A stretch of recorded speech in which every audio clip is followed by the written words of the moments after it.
Meu maior rival e pior inimigo. Perdeu tudo e foi morar nas ruas. Eu não comemorei e tentei ajudar ele, mas seu orgulho não deixou. Porém, lhe dei uma carta escrita em 1950 que o fez cair de joelhos. Eu parei o meu carro bruscamente, ignorando a buzina irritada dos motoristas que vinham atrás de mim.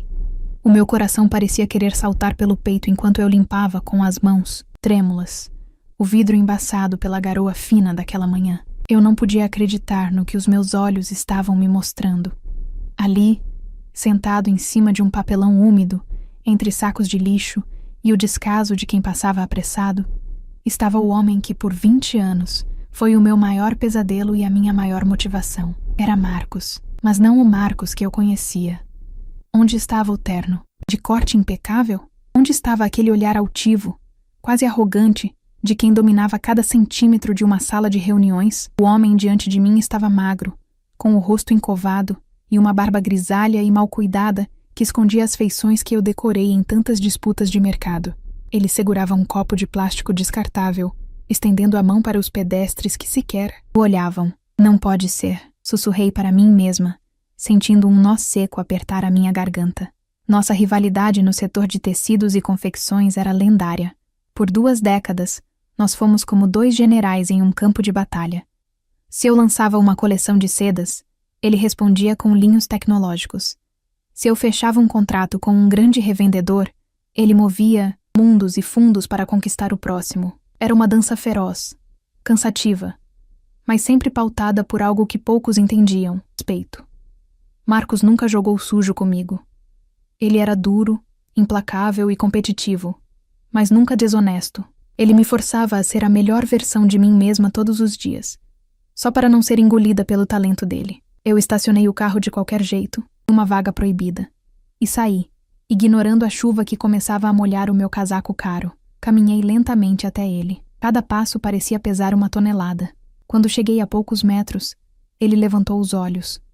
Por um segundo, vi o brilho da inteligência que ele sempre teve, mas logo aquele brilho foi substituído por uma sombra de vergonha tão profunda que ele desviou o rosto, imediatamente. Marcos, minha voz saiu quase como Ele não respondeu, apenas encolheu os ombros, tentando se tornar invisível dentro de um casaco surrado e maior que o seu corpo. Ele não queria ser reconhecido, principalmente por mim. Lembrei de nossa última grande disputa. Apenas 1 ano atrás, estávamos em um leilão de máquinas industriais de última geração. Nós 2 queríamos o mesmo lote. Os lances subiam, o clima estava tenso, e no final, eu venci por uma margem mínima. Lembro-me de que ele se levantou, caminhou até mim, apertou a minha mão e disse: "Parabéns, Letícia. Você foi mais rápida hoje. Mas não se acomode, aquele era o Marcos. O homem que nunca se dava por vencido. Ver o que sobrou dele agora partiu o meu coração de uma maneira que eu não esperava. Muitas pessoas na minha posição sentiriam uma satisfação sombria. Afinal, o meu maior concorrente estava fora do jogo, destruído, na sarjeta. Mas eu não sentia nada disso. Eu sentia um vazio. Sem ele para me desafiar, o mercado parecia mais pobre. O mundo parecia mais injusto. "Por favor, olhe para mim", eu pedi, dando mais um passo. "Vá, embora, Letícia", ele murmurou, a voz rouca e gasta, muito diferente do tom firme que costumava ecoar nos auditórios. "Não há nada para você ver aqui. Vá celebrar o seu sucesso." "Eu não estou celebrando nada, Marcos. O que aconteceu com você? Onde está a sua força? Onde está tudo o que você construiu?" Ele soltou uma risada amarga, que terminou em uma tosse seca. Ele não me respondeu. Apenas voltou a estender o copo para um jovem que passava correndo para se proteger da chuva. O jovem apenas o empurrou para o lado, e eu senti uma raiva súbita subir pela minha espinha. Aquele homem ali já tinha dado emprego para milhares de famílias. Aquele homem já tinha sido o pilar de uma indústria inteira. Eu precisava entender o que tinha acontecido. Voltei para o meu carro, mas não fui para a empresa. Liguei para um antigo colega que tínhamos em comum, alguém que sabia de todos os segredos do nosso meio. "Paulo, é a Letícia. Preciso que você me conte a verdade sobre o Marcos. Eu acabei de vê-lo na rua. Como isso é possível? A empresa dele era sólida como uma rocha." Houve um silêncio pesado do outro lado da linha antes de Paulo responder com um suspiro longo. "Foi um desmoronamento, Letícia. Em menos de 6 meses, tudo virou pó. Disseram que foi uma sucessão de erros, dívidas que surgiram do nada, contratos cancelados. Ele tentou salvar a dignidade dos funcionários, usou todo o dinheiro pessoal para pagar as indenizações e saiu de lá com uma mão na frente e outra atrás. Ele perdeu a casa, as economias, perdeu a alma, Letícia. Eu desliguei o telefone, sentindo o peso daquelas palavras. Marcos não caiu por incompetência. Ele caiu tentando ser honrado até o fim. Ele poderia ter declarado falência e escondido dinheiro, como muitos fazem. Mas ele escolheu o caminho mais difícil, o caminho da integridade que o deixou sem nada. Passei o resto do dia sem conseguir focar, no trabalho. Os tecidos maravilhosos que passavam pelas minhas mãos pareciam trapos sem vida. Eu olhava para os meus gráficos de lucro e só conseguia ver o rosto dele, sujo e cansado, naquela calçada fria. A sociedade muitas vezes é cruel. Quando você está no topo, todos querem o seu brilho. Mas quando você cai, todos agem como se você fosse contagioso. Eu não podia deixar aquilo assim. Não era sobre negócios. Era sobre humanidade. Mas como ajudar alguém cujo maior patrimônio sempre foi o orgulho? Marcos preferiria morrer de fome a aceitar a caridade da mulher que ele passou a vida tentando superar. Ao entardecer, eu voltei até aquele mesmo ponto da calçada. A chuva tinha parado, mas o frio estava mais intenso. Ele ainda estava lá, escuro contra a parede de um prédio fechado. Eu me aproximei e me sentei no chão, ao lado dele, ignorando o fato de que meu vestido de seda custava o que ele talvez não ganhasse em 1 ano de esmolas. Eu não vim aqui como sua rival, Marcos, eu disse, olhando para a rua movimentada à nossa frente. Eu vim aqui como alguém que sabe o quanto é difícil construir o que nós construímos. E eu sei que ninguém cai desse jeito sem que haja algo muito errado por trás. Você não sabe de nada, ele disse, sem olhar para mim. Eu fracassei. É simples assim. O mundo seguiu em frente e eu fiquei para trás. Agora, por favor, me deixe em paz. Tenha pelo menos a decência de me deixar sofrer em silêncio. Eu olhei para as mãos dele. Elas estavam ásperas, com as unhas sujas, mas ele ainda as mantinha juntas, com uma dignidade que a pobreza não conseguiu tirar. Eu sabia que precisaria de mais do que palavras bonitas para tirá-lo dali.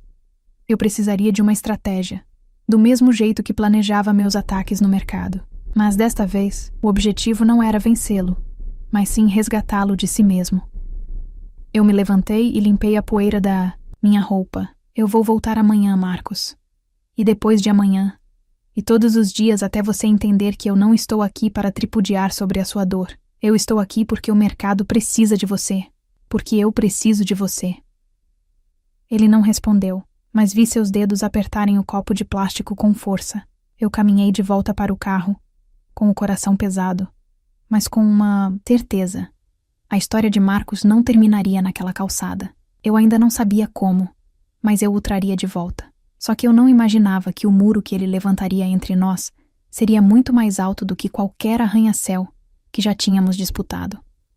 No dia seguinte, eu não consegui simplesmente ir para o escritório e fingir que tudo estava normal. Eu passei comprei uma muda de roupas limpas, um casaco térmico e uma bota resistente. Também preparei uma proposta, algo formal, impresso em papel timbrado.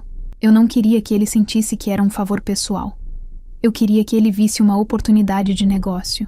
Quando cheguei àquela mesma calçada, o sol estava tentando aparecer, mas o vento continuava cortante. Marcos estava sentado, na mesma posição, parecendo ainda menor do que no dia anterior. Coloquei as sacolas ao lado dele e me agachei. Eu não vim aqui para conversar hoje, Marcos. Vim para te fazer uma oferta de trabalho. A minha empresa está crescendo e eu preciso de um consultor que conheça o mercado têxtil como a palma da mão. Ninguém melhor do que você. Ele olhou para as sacolas e depois para o que eu estendi. Por um breve momento, vi um lampejo de esperança em seus olhos. Mas foi apenas um. Logo, ele empurrou o papel de volta para mim com uma força que me surpreendeu. Você não entendeu nada, não é, Letícia? Ele disse. A voz cheia de uma amargura que parecia vir do fundo da alma.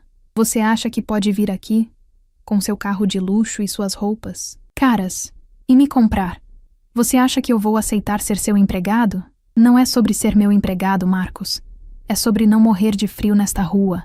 É sobre usar esse cérebro brilhante que você tem para se reerguer. Eu estou te oferecendo um salário digno, uma casa e a chance de voltar ao jogo. Ele se levantou com dificuldade, apoiando-se na parede. Mesmo sujo e fragilizado, ele tentou manter a postura ereta que o tornou famoso. Eu prefiro a lama desta calçada à sua piedade. Ele cuspiu as palavras. Toda a nossa vida. Nós fomos rivais. Você sempre quis me superar. Me desse jeito deve ser o seu maior prêmio. O seu troféu de ouro. Pois saiba que eu não vou te dar o gosto de me ver aceitando a sua esmola. Isso não é esmola. É inteligência.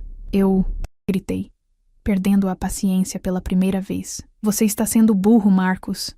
O seu orgulho está te matando. O meu orgulho é a única coisa que me restou, ele rebateu. E seus olhos brilharam com uma fúria antiga. Eles levaram minha empresa, levaram meu dinheiro, levaram minha casa. Mas o meu nome e a minha honra, ninguém tira.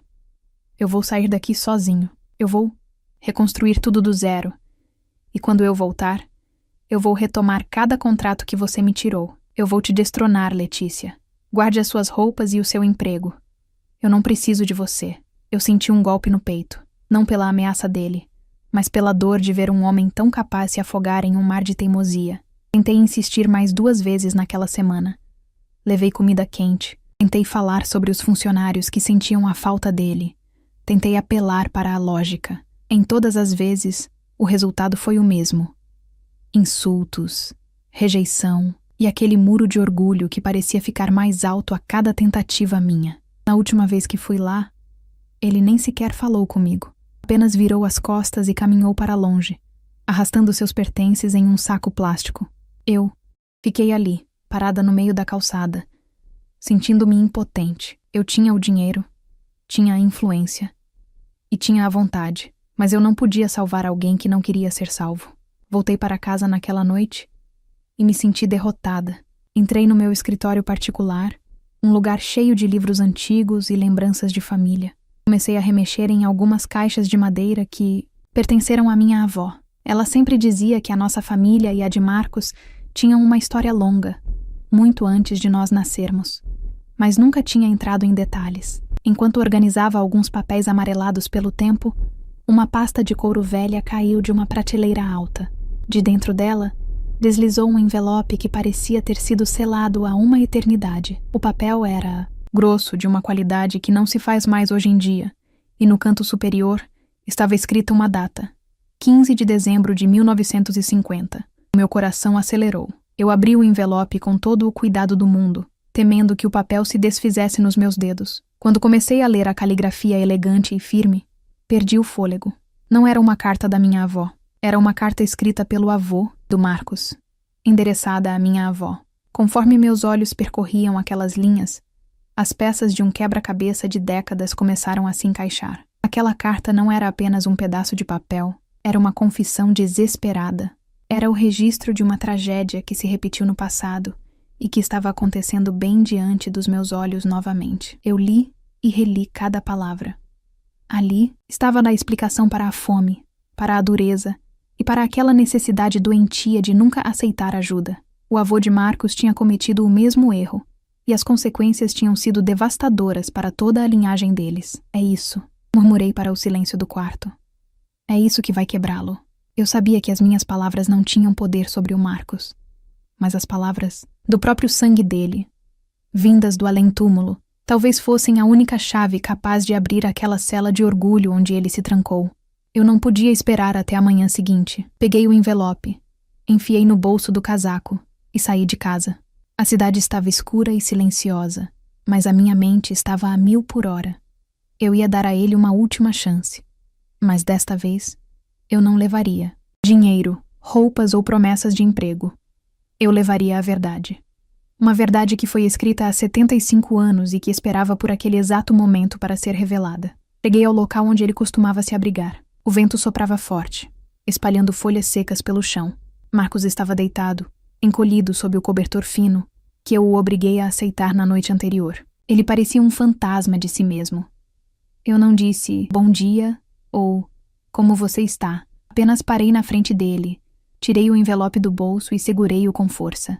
Marcos, você me disse que o seu orgulho é a sua honra. Eu disse com a voz firme, mas eu descobri que o seu orgulho não é uma virtude. É uma maldição que está na sua família há muito tempo. E se você não ler isto, agora você vai morrer aqui, exatamente como o seu avô previu. Ele abriu um dos olhos, cansado e irritado. Mas algo no meu tom de voz o fez se sentar. Ele olhou para o envelope amarelado, sua expressão mudou. Ele reconheceu o brasão da família que ainda restava no papel. Onde você conseguiu isso? Ele perguntou, a voz trêmula. Leia, Marcos. Leia e decida se você quer ser o último a carregar esse fardo.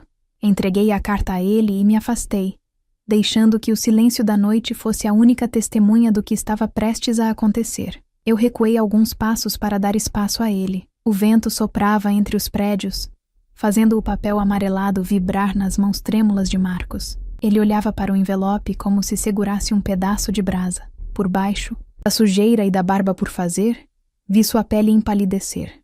Ele conhecia aquela caligrafia. Era a mesma que ele via nos poucos documentos que restaram de seu avô. Um homem que ele sempre foi ensinado a admirar como um mártir da dignidade. Marcos abriu a carta com uma lentidão torturante. Eu sabia o que estava escrito ali porque passei a noite anterior chorando sobre aquelas linhas. A carta era datada de dezembro de 1950, um inverno rigoroso na história daquela época. Ele começou a ler em silêncio. No início, seus lábios se moviam sem emitir som. Mas aos poucos, sua respiração foi se tornando pesada, ruidosa. Eu conseguia ver o momento exato em que cada palavra perfurava a armadura que ele levou décadas para construir. A carta dizia: Minha querida amiga, escrevo esta carta com a mão pesada pelo arrependimento e o coração sufocado pela vergonha. Você me ofereceu a mão quando eu estava no fundo do poço. Você me ofereceu o pão, o teto e a chance de recomeçar quando minha fábrica fechou as portas. E o que eu fiz? Eu bati na sua mão. Eu cuspi na sua bondade porque o meu orgulho era maior do que a minha fome. Eu disse a mim mesmo que um homem de verdade não aceita ajuda. Que um homem de verdade cai e se levanta sozinho. Mas eu estava errado. Enquanto eu fingia ser um gigante orgulhoso, meus filhos choravam de fome no quarto ao lado. Hoje, vejo minha família desmoronar por culpa da minha teimosia. Orgulho não é honra. É um veneno. Peço perdão por não ter tido a coragem de ser humilde. Rezo para que essa maldição termine em mim e que meus netos nunca prefiram a ruína ao abraço de um amigo. Marcos parou a leitura no meio. Ele olhou para o céu escuro. E a primeira lágrima abriu um caminho limpo em seu rosto marcado pela fuligem da rua. Ele tentou dizer algo, mas a voz falhou. O papel começou a amassar sob a pressão de seus dedos. Ele mentiu para nós. Marcos, sussurrou, a voz quebrada. Meu pai sempre me disse que o vovô foi um herói que preferiu a pobreza à caridade. Ele nos ensinou que pedir ajuda era a maior das derrotas. Passamos fome, Letícia. Eu me lembro de ser criança, de ver minha mãe chorando porque não tinha um pedaço de pão. Meu pai sentado na cabeceira da mesa, de cabeça erguida, dizendo que não precisávamos de ninguém. Ele soltou um soluço sufocado, um som que parecia vir de décadas de dor guardada. Eu repeti o erro dele. Eu vi minha empresa afundar, vi meus amigos se afastarem, e eu me sentia orgulhoso por estar sofrendo sozinho. Eu achei que, se eu aceitasse o seu emprego, eu estaria traindo a memória dele. Mas a verdade é que eu estava apenas alimentando a mesma maldição que destruiu a infância do meu pai e a minha também. Nesse momento, as pernas de Marcos pareceram perder as forças. Aquele homem que outrora comandava impérios têxteis, que encarava qualquer crise sem piscar, caiu de joelhos sobre o papelão úmido. Ele escondeu o rosto nas mãos e chorou. Não era o choro de um homem derrotado pelo mercado. Era o choro de uma criança que finalmente entendeu que não precisava carregar o mundo nas costas. Eu me aproximei e coloquei a mão em seu ombro. Desta vez, ele não recuou.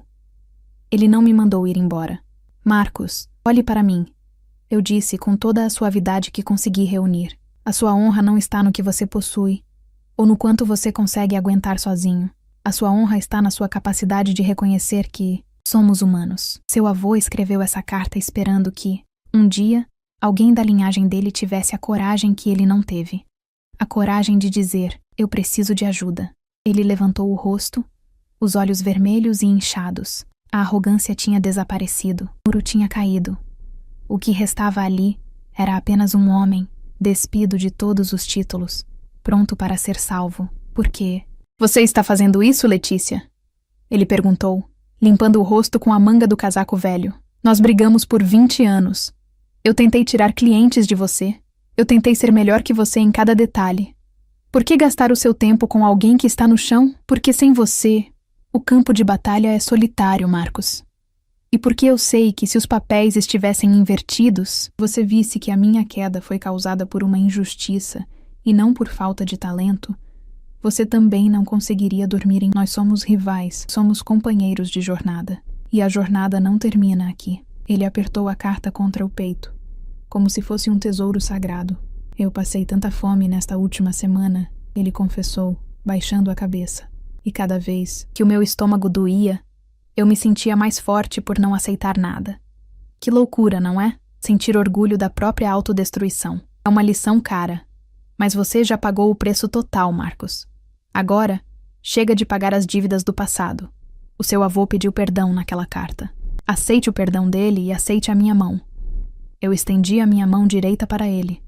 Ficamos ali, por alguns segundos, naquele impasse que decidiria o resto de nossas vidas. Eu via o conflito em seus olhos. A última batalha entre o velho Marcos e o homem que ele precisava se tornar. Lentamente, ele estendeu a mão dele. Quando nossos dedos se tocaram, senti um calafrio. Era um aperto firme, mas carregado de uma gratidão que nenhuma palavra poderia expressar. Eu o ajudei a se levantar. Ele estava fraco, cambaleante, mas pela primeira vez em meses, ele estava olhando para a frente, e não para o chão. Para onde vamos? Ele perguntou com a voz ainda trêmula. Primeiro vamos tirar você deste frio, depois vamos comer. E amanhã nós vamos começar a planejar a sua volta. Porque eu descobri algumas coisas sobre a sua falência, Marcos. Coisas que me dizem que você não caiu sozinho. Você foi empurrado. E nós vamos descobrir quem foi. Ele assentiu, segurando meu braço para não cair. Enquanto caminhávamos em direção ao meu carro, deixamos para trás o papelão e o copo de plástico. A carta de 1950 ia segura no bolso dele, como um lembrete de que o orgulho pode até construir muros, mas só a humildade constrói caminhos. Eu sabia que a jornada seria longa. Reconstruir um nome e uma empresa não acontece da noite para o dia, mas a parte mais difícil, quebrar a corrente de gerações, já tinha sido feita. O gigante estava acordando, e desta vez, ele não estava sozinho. Levar Marcos para um lugar seguro foi como resgatar um náufrago de um mar revolto. Nos primeiros dias, ele quase não falava. Ficava horas olhando para as próprias mãos, agora limpas, mas ainda marcadas pelo tempo que passou na rua. Eu providenciei um pequeno apartamento, roupas novas e, acima de tudo, tempo. Tempo para ele entender que a queda não era o fim, mas um recomeço forçado. Certa manhã, 2 semanas depois, ele apareceu na minha empresa. Ele não usava mais os ternos caros de antigamente, mas vestia uma camisa social simples e bem passada. O olhar dele estava diferente. Não havia mais aquela chama de arrogância, mas sim uma luz de determinação serena. Eu li a carta do meu avô todas as noites, Letícia. Ele disse, aceitando o café que eu lhe ofereci. Eu entendi que o silêncio dele foi o que permitiu que a mentira crescesse. Eu não vou cometer o mesmo erro. Eu comecei a revisar mentalmente cada contrato, cada balanço e cada demissão que aconteceu nos últimos 6 meses da minha antiga empresa. E o que você descobriu, Marcos? Perguntei, inclinando-me para a frente. Nada faz sentido. Eu era um administrador rigoroso. Uma empresa daquele porte não evapora assim, a menos que alguém esteja abrindo os buracos no casco do navio por dentro. Eu confiei em pessoas que estavam comigo há anos. Eu já esperava por aquilo. No mundo dos grandes negócios, a traição muitas vezes se veste de lealdade. Eu usei meus recursos e contratei uma equipe de auditoria independente e advogados de confiança para investigar o que restava dos documentos da empresa de Marcos. Passamos noites em claro, cercados por pilhas de papéis e planilhas digitais. Marcos era brilhante. Ele conseguia identificar uma inconsistência em um mar de números com apenas um. Não demorou muito para a verdade vir à tona. O diretor financeiro e a secretária executiva de Marcos, as 2 pessoas em quem ele mais confiava, haviam criado um sistema sofisticado de desvio de verbas. Eles aproveitavam os momentos em que Marcos estava focado em novas coleções e expansões de mercado para transferir pequenas fortunas para contas no exterior. Quando o caixa ficou vazio, eles forjaram dívidas e induziram Marcos a tomar empréstimos com juros abusivos, empurrando-o deliberadamente para o abismo. Eles não apenas me roubaram, disse Marcos, com a voz baixa enquanto víamos as provas no monitor do computador. Eles assistiram enquanto eu perdia tudo. Eles me viram chorar na última reunião e ainda tiveram a coragem de dizer que sentiam muito. O orgulho te impediu de ver isso antes, Marcos. Eu pontuei suavemente. Você achava que era invencível demais para ser enganado. Mas agora, a justiça vai ser feita. Nós não buscamos o que as pessoas chamam de revanche barata. Nós buscamos o que era certo. Entregamos todo o dossiê para as autoridades. Foi um processo silencioso, mas implacável. Em poucos meses, os responsáveis foram indiciados e presos. Infelizmente, a maior parte do dinheiro já havia desaparecido em paraísos fiscais, mas a honra de Marcos foi restaurada perante o mercado. O mundo soube que ele não foi um administrador falho, mas uma vítima de um crime. Arquitetado, com o pouco que restou e com um pequeno investimento que eu fiz. Não como doação, mas como sócia. Marcos não tentou reconstruir o império que tinha. Ele decidiu começar pequeno.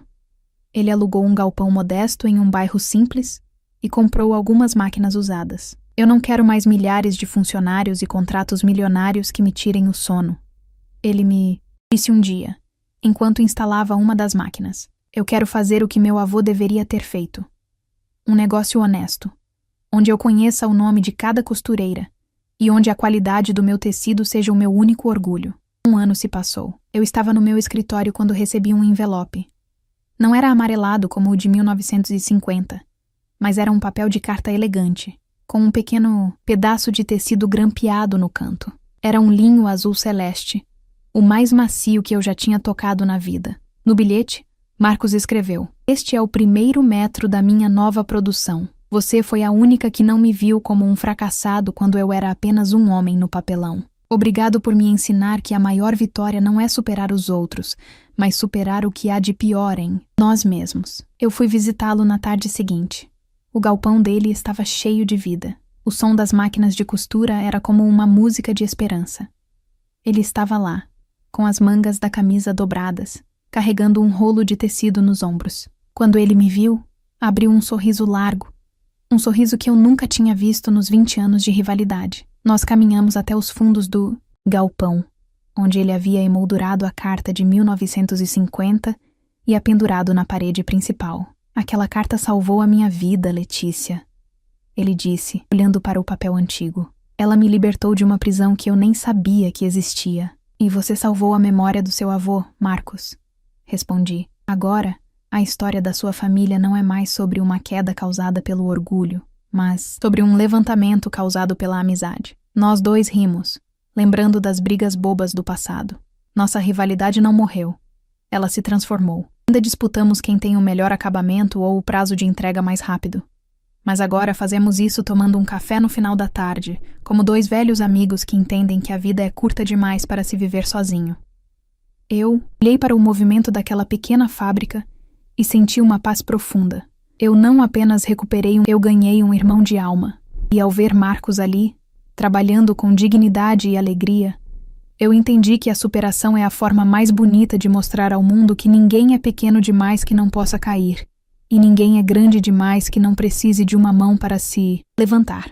A corrente de orgulho que começou em 1950 estava finalmente quebrada. O que restava agora eram novos fios, prontos para tecer uma história muito mais bonita e duradoura.